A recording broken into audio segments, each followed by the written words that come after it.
सदस्य प्रिया Saroj ji. Honorable Speaker sir, thank you so much for giving me this opportunity.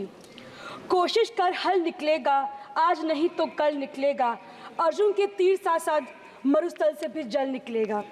ये कविता ने मुझे हमेशा कड़ी मेहनत करने के लिए प्रेरित किया है। एक युवा को हमेशा यही सिखाया जाता है कि हम सचमुच प्रयास करेंगे तो हम कुछ भी कर सकते हैं। एक युवा के नेता के तौर पर युवाओं के मुद्दा मेरे लिए हमेशा सर्वोपरि हैं। आज मैं एजुकेशन सिस्टम और नीट जैसे इम्पॉर्टेंट एग्ज़ाम के पेपर लीक की गंभीर समस्याओं पर चर्चा करने के लिए खड़ी हूँ। ये मुद्दे हमारे युवा और भविष्य के लिए अत्यंत महत्वपूर्ण हैं और इन पर तत्काल ध्यान देने की आवश्यकता है। सर, भारत भाग्यशाली है कि देश की कुल जनसंख्या में 60% से अधिक युवा हैं और इनमें से अधिकतर छात्र हैं। ये युवा देश के विकास कार्यों के लिए बहुत कुछ कर सकते हैं। हालांकि एजुकेशन सेक्टर को हमेशा इनसफिशिएंट बजट का सामना करना पड़ता है। सरकारी वादे भले ही बहुत बड़े होते हैं, लेकिन वास्तविकता में मैं इन वादों को पूरा करते हुए नहीं देख रही हूँ। इसका सीधा असर सरकारी स्कूलों और कॉलेज की व्यवस्थाओं पर पड़ता है, खासकर ग्रामीण क्षेत्रों में। सरकारी स्कूल में शिक्षा की भारी कमी है। भर्ती प्रक्रिया में ट्रांसपेरेंसी कमी के कारण शिक्षा नहीं मिल पा रही है लोगों को। इससे छात्र को क्वालिटी एजुकेशन पे असर पड़ रहा है। सर, किसी भी परीक्षा के पेपर लीक से लाखों छात्रों की मेहनत पर बेकार हो जाती है।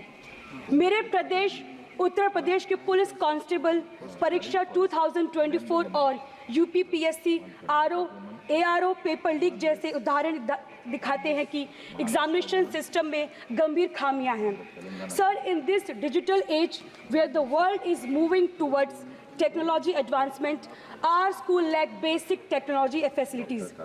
The situation is particularly bad in rural areas. It is imperative to connect students with modern technology so they can compete globally. Sir, the repeated incidents of paper leak weaken the trust of students and parents in the government and the education system. Such incidents indicate the serious flaws in our examination system, which need immediate rectification. The National Testing Agencies has faced significant criticisms for delay in the conducting exams, which has serious implications for students.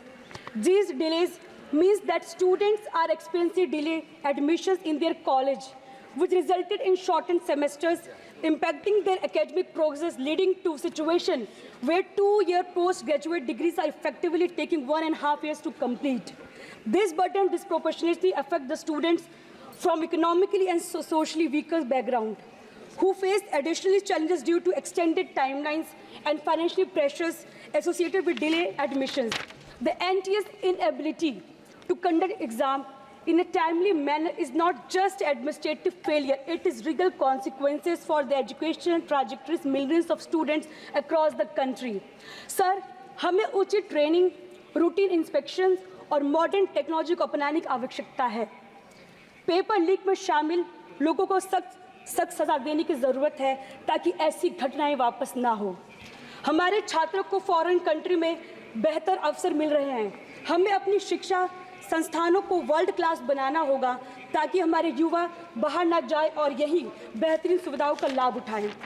अंत में मैं सरकार से आग्रह करती हूं कि education system और एग्ज़ाम के कंडक्ट में सुधार के ठोस से ठोस कदम उठाए जाए, जिससे हमारे स्टूडेंट्स का भविष्य सुरक्षित होगा और देश की प्रगति सुनिश्चित होगी।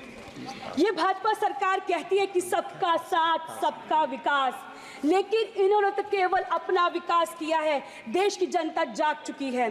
पीडीए के मान सम्मान में की डकैती की रक्षा केवल इंडिया गठबंधन कर सकती है।